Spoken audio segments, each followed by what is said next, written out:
Ok, alors je vais effectivement vous présenter un jeu qui s'appelle Alaya et le secret de Ming-A et qui est un jeu type escape game sur les télécoms. Il a impliqué trois enseignants-chercheurs de Centrale Supélec, Jacques-Antoine et moi-même qui sommes des enseignants en télécom, et puis Marc-Antoine Weisser qui est un enseignant-chercheur en informatique.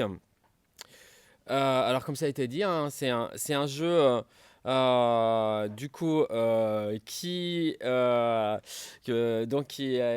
jeu vidéo. Donc c'est un jeu vidéo d'aventure et c'est un jeu de type point and click. Et il sera bientôt disponible, donc dans le courant du mois, sur la plateforme Inkigain Games, à la fois en version PC et à la fois version Mac.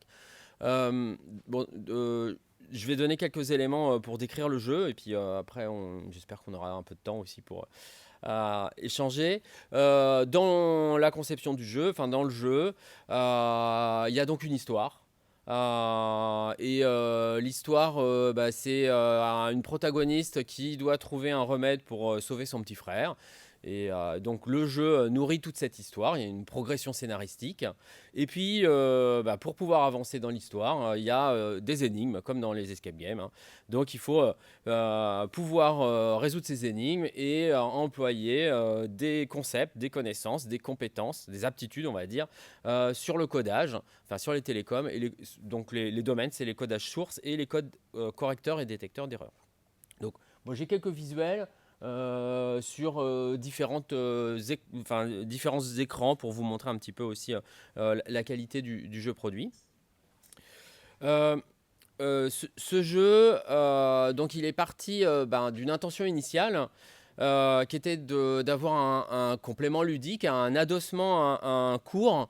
Jacques et moi, on était dans la même équipe pédagogique, tous les deux gamers, et dans un cours réputé difficile et sur lequel il y avait un certain nombre d'activités pédagogiques, des cours, des TD, des exercices en ligne, hein, sur la plateforme pédagogique, hein. Mais on voulait qu'il y ait plus de plaisir, offrir la possibilité d'accroître la motivation. Enfin, je pense que Thomas a dit pas mal de choses là-dessus sur la dimension plaisir et pouvoir les mettre en activité récurrente, en activité d'entraînement, donc pour consolider les compétences. Donc on a travaillé sur concevoir tout un parcours d'énigmes à difficulté croissante en visant tout le temps à faire des défis raisonnables. Donc en lien à une progression pédagogique et puis pour toujours soutenir la motivation et les apprentissages. Et puis à intégrer dans le jeu des apports pédagogiques, de l'aide, des feedbacks et puis aussi des quiz, hein, pour vérifier, valider des compétences, mais sans notation, hein, voilà. Juste pour aussi avoir cette approche-là dans le jeu. Et puis au final, on obtient un jeu produit qui est ouvert à tous. Il est compatible avec plusieurs usages, alors notamment le fait de pouvoir mobiliser en amont, là, comme Thomas le disait, donc le côté un peu prérequis, euh, pendant le cours, l'exercitation et les entraînements, ou après le cours, en mode révision pour consolider les apprentissages. Alors ça, on l'a plutôt visé en associant ça à des cours en télécom. Après le jeu tel qu'il a été conçu et comme il est ouvert à tous et qu'il a pour but d'être accessible sur la plateforme par tous, il est totalement utilisable en auto-apprentissage, en autonomie, c'est-à-dire que tous les concepts seront accessibles à l'intérieur du jeu. C'est un jeu qui est structuré en deux niveaux. Il y a une première partie qui permet la prise en main du jeu, et qui se veut accessible sans connaissance préalable. Donc c'est une partie tout public et qui permet de se familiariser avec des choses que tout le monde connaît plus ou moins, le morse, le braille, mais de le resituer dans une approche télécom, quoi. Ça s'appelle des codes sources et puis il y a des concepts derrière. Et puis après, il y a une deuxième partie sur laquelle, là, du coup, il faut avoir un certain niveau scientifique, il faut être capable de faire des manipulations avec des opérations linéaires. Et dans cette partie-là, là, du coup, on va pouvoir explorer tous les concepts fondamentaux et les mettre en action autour des codes correcteurs et détecteurs d'erreurs. Alors pas tous les codes correcteurs et détecteurs d'erreurs non plus, parce que ça c'est quand même presque un siècle de réalisation et de recherche, mais en tout cas un socle de compétences suffisant. On a adossé dans les mécaniques du jeu une encyclopédie, c'est assez commun dans les jeux vidéo. Donc à la fois ça permet de garder trace de l'histoire, donc il y a des éléments d'histoire dans l'encyclopédie, ça donne du coup aussi du plaisir à relire le parcours scénaristique, c'est structuré.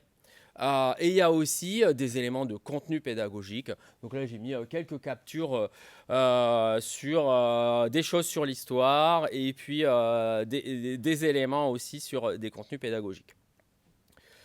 Le jeu prévoit aussi dans sa structuration, au-delà de jouer le jeu, on peut aussi rentrer dans le jeu par un accès direct aux énigmes et aux quiz.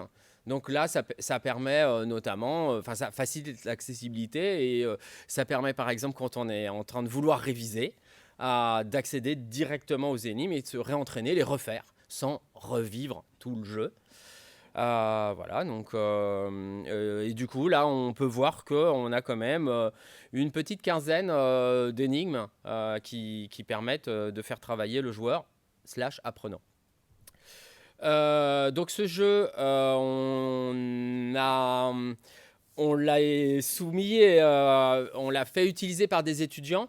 Alors, initialement, le jeu il devait être disponible en septembre. Là, le jeu, il arrive juste maintenant, mais on a pu travailler avec les étudiants avec des versions non abouties. Et donc, les étudiants ont pu nous faire un feedback. Alors, il est incomplet, mais en tout cas, déjà, on a pu vérifier avec eux qu'ils ont ils ont apprécié les graphismes, l'univers du jeu, qu'ils ont aimé le gameplay. Qu'ils ont trouvé les énigmes suffisamment challengeantes, avec une progressivité. Et puis, surtout, en fait, ils ont utilisé le jeu beaucoup dans leur révision pour les examens. Alors, on les a absolument pas guidés à faire ça. Mais ils nous ont dit que ça a été vachement utile, le jeu, pour réviser l'examen. Bon, soit dit en passant, moi, j'ai pu vérifier qu'il y avait une petite corrélation entre ceux qui avaient beaucoup joué au jeu et puis les notes. Mais bon, voilà, sans aller au-delà non plus, hein. Bon voilà, donc on pourra tester mieux les apports du jeu dans d'autres cours qui viendront. Il y a plus, comme je l'ai dit, ça peut être utilisé dans différents contextes. Donc déjà, on pourra le refaire dans ce cours en particulier. Mais il y a d'autres cours là qui viennent dans le semestre qui vient et sur lequel on pourra tester le jeu. Et puis, au-delà du jeu en lui-même, faire un jeu d'aventure, c'est un peu une aventure aussi. C'est une aventure qui, pour nous, a démarré en 2016-2017, où on a commencé à faire une première version de jeu, une POC, une Proof of Concept, sur le cours que j'ai cité. Et on a pu impliquer des étudiants à la fois pour la phase de création, conception et puis développement. Alors c'était pas sur la plateforme, c'était pas sur une plateforme Unity, c'était sur quelque chose d'open source, plus rudimentaire.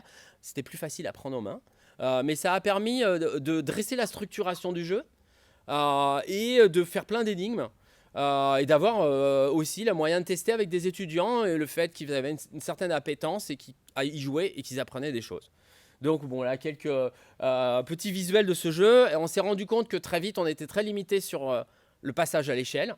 Qu'on ne pourrait pas diffuser le jeu, qu'il nous fallait basculer sur une plateforme type Unity pour qu'il y ait une diffusion. Et puis, il y avait des problèmes de droit sur les graphiques. Donc, ça nous a amené à vouloir, du coup, passer à l'échelle. On a utilisé les AAP OSE pour pouvoir faire une remise à plat du scénario, une toute nouvelle équipe de design, une nouvelle histoire, des graphismes pro. Ça a été très utile d'avoir ce soutien.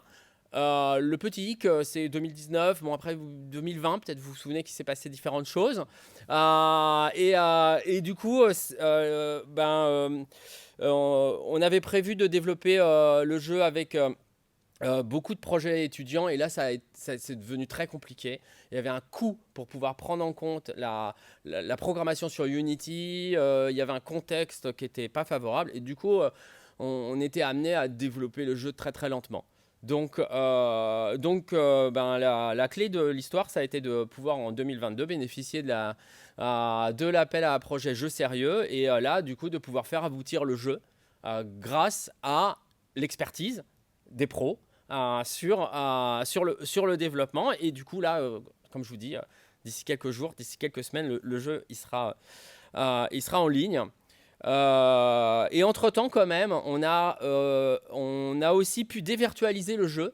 Et donc, on a créé un escape game qui est intégré dans le cursus. Et les étudiants qui arrivent dans la dominante télécom, le premier truc qu'ils font, c'est qu'ils jouent à un escape game en vrai, qui réutilise des énigmes qu'on avait conçues.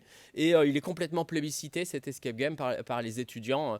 Voilà, ça a permis aussi à l'équipe pédagogique de jouer sur sa patience, parce qu'on avait envie d'avoir des aboutissements. Donc, pour conclure, il y a pas mal d'acquis qu'on a autour de la dynamique qui s'est créée dans l'équipe pédagogique. On a aussi des produits, le jeu, le produit dérivé, l'escape game.